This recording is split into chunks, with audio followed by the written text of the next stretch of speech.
Dans cette vidéo, je voudrais vous partager une étude de cas et vous montrer comment j'ai réussi à augmenter de plus de 15% les taux d'ouverture sur une séquence email de bienvenue et du coup multiplier les ventes par 3 pour un client e-commerçant. Si vous ne me connaissez pas, je m'appelle Steve Swatto, je suis copywriter spécialisé en email marketing e-commerce. J'aime bien dire que j'aide les boutiques e-commerce à augmenter leurs ventes grâce à l'automatisation d'email marketing divertissant, engageant et mémorable. Et pour autant, ça ne m'empêche pas de travailler avec des coachs, des infopreneurs, des startups, etc. Si c'est au moins la deuxième vidéo que vous regardez et que vous appréciez, ça serait hyper cool de me laisser un petit pouce bleu et de vous abonner.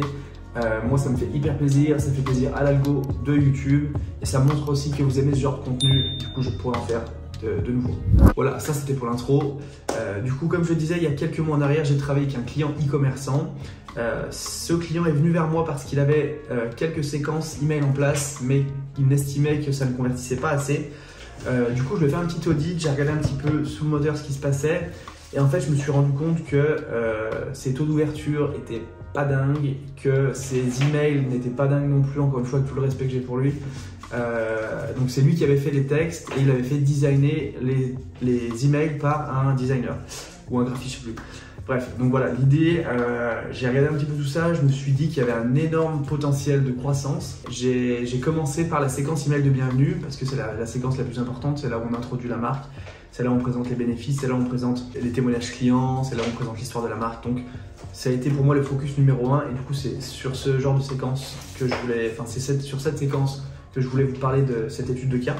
Donc quand j'ai fait mon petit audit avec ce client, je me suis aperçu que les taux de commande placés sur sa séquence email de bienvenue étaient de 0,1%, sauf bien sûr le premier email qui était de 0,2%. Donc voilà, c'est pas exceptionnel, en sachant que le premier email de bienvenue c'est souvent celui qui performe le mieux.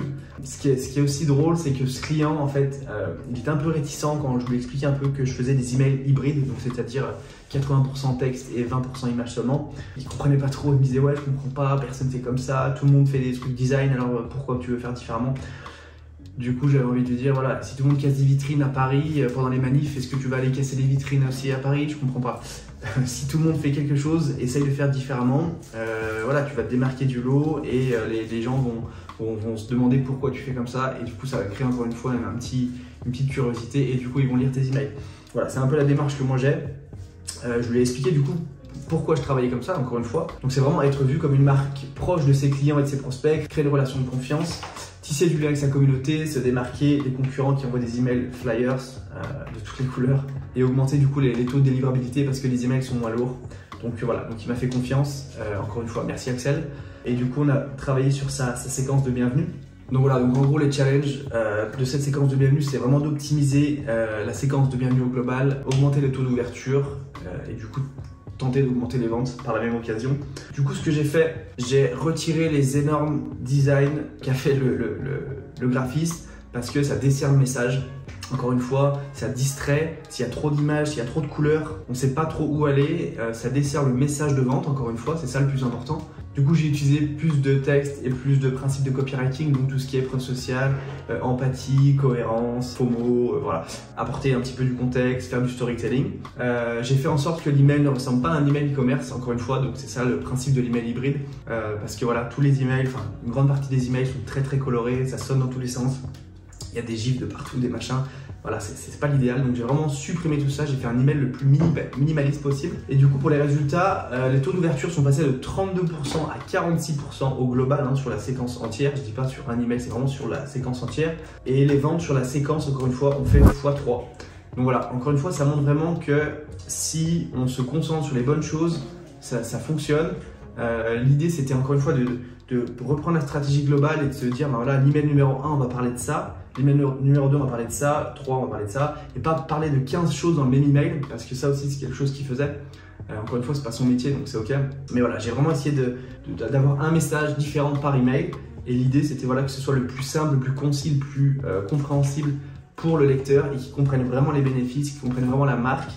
Et derrière, ça a permis d'obtenir des résultats comme ça.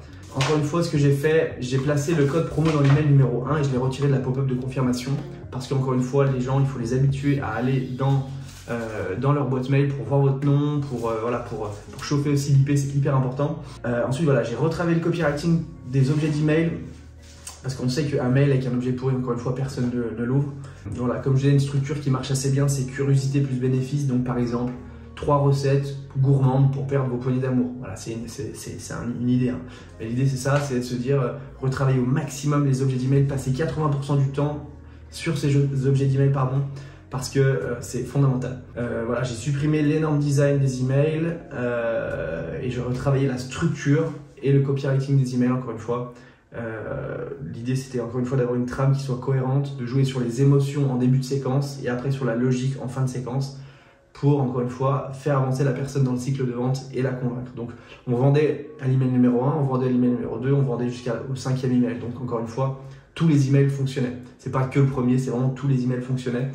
Donc encore une fois, comme je dis, les taux d'ouverture ils étaient à 32%, on est passé à 46%, donc c'est plutôt pas mal.